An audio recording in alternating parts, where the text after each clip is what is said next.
It seems the releases to various platforms are random. Are there plans for a specific time frame or a structure to releases in the future to help filmmakers with promotion? Yeah, great question. So this is up to the streaming channels ultimately. So like they have different buying schedules, they change their buying schedules. So this is like one of the things that can be very frustrating to us and to filmmakers, right? It was up to me, how FilmHub would work is every day I would send a list to a streaming channel saying, here's every title for you to review, click yes or no. Right. Like that's, that would be the ideal situation and the way that this should work. Frankly, to be honest with you. But guess what? That's not how not how, the buyers at these streaming channels work. They are on their own schedules. They have different competing priorities, all this stuff. And, that's why it's important that we have technology that makes them excited to work with FilmHub, because it gets them like, okay, cool. I want to get in there. I want to, talk with the FilmHub sales team. I want to see what they have that's new. We are constantly in contact. We are on, some of our streaming channels we talk to daily actually. But ultimately it comes down to what are their schedules and what are their buying cycles, right? And like that's really ultimately what it comes down to. We have to work within that. Right. And that's the same across any traditional or new age distributor. Like that is, the same thing that has to happen. Right. And that's also why in the past, if you're going traditional distribution, sometimes you would have a 6 to 8 month window between delivery and that street date. Yeah. So yeah, like, exactly. And correct me if I'm wrong, but one thing you could do if say you really wanted to hit that street date, a specific street date, like say you could pick a date, say 4 months in the future, possibly. Yeah, you could do that, but ultimately, But it doesn't work right. It's like it's also like it's not the right thing for a filmmaker to take that approach, right? Because guess what? Like a street date doesn't make any sense. And like it really like I understand like you're like, oh well, I want to go to a PR company and I want them to like release to XYZ company and like talk to the reporter at Deadline, etc. Well, guess what? That generally doesn't work because guess what? The reporter at Deadline has got 5,000 other titles that they're looking at in general. And also, the biggest thing is that, what is a release now? If you look at things, it's all matters about kind of when you begin and hit some sort of virality component, right? That's actually what really matters, right? And that can happen at any given time. Right. And it's like, that's really how you have to think about it. Cause I'll be honest, everyone that comes to me that does a release date and that asks like, can we do this release date?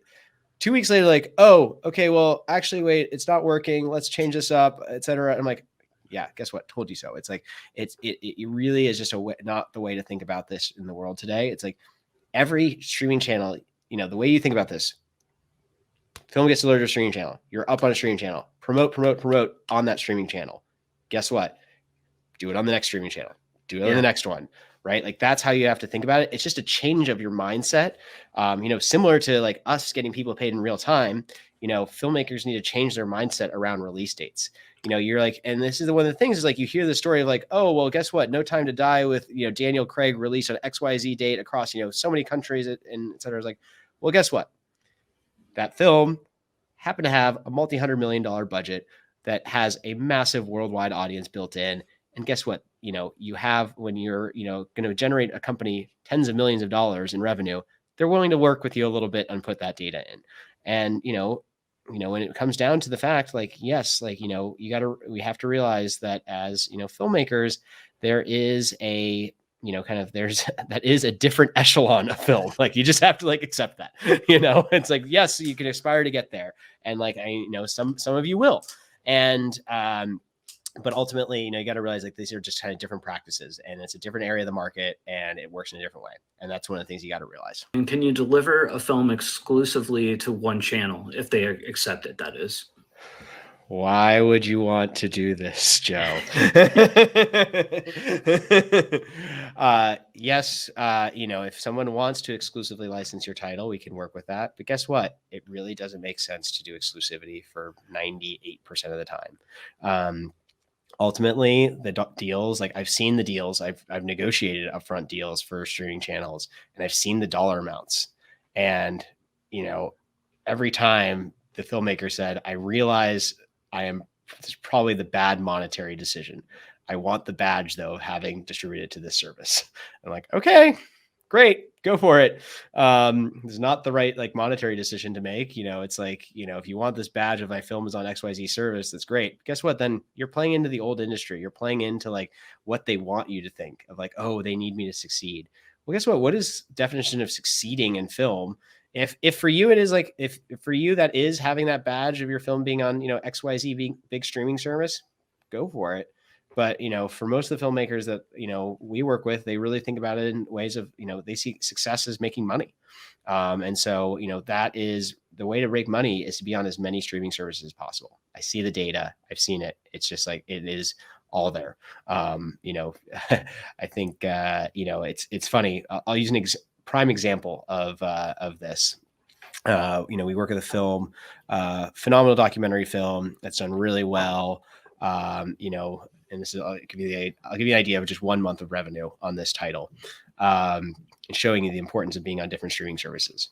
On Tubi, arguably the number one, streaming service for a lot of independent film in the United States right now, this title made $50.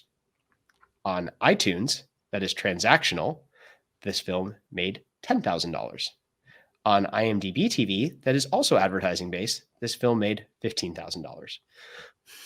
Guess what? People are like, well, I only want my film to be on Tubi, or I only want my film to be on this. Well, guess what? They missed huge opportunities. And guess what then also goes out the door of that conversation of saying, oh, I don't want to be on Tubi because it's advertising based and everyone's only going to watch my film for free then. Well, guess what? They were also on iTunes, which is transactional, and they made a bunch of money.